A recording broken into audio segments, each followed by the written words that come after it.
அந்த மன்னவன் என்னருள் மலர் தந்தான்.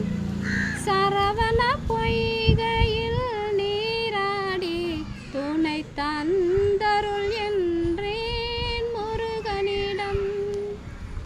அவனிடம் சொன்னேன் என் அஞ்சுதலை, அந்த அண்ணலும் தந்து வைத்தான் ஆறுதலை. எவ்விடம் இவன் தந்த இன்ப நிலை கண்டு என்னிடம் நான் கண்டேன் மாறுதலை. ஓ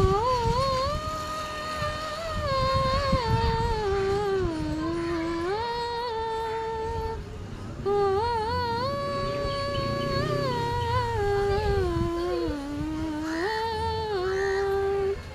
சரவண பொய்கையில் நீராடி துணை தந்த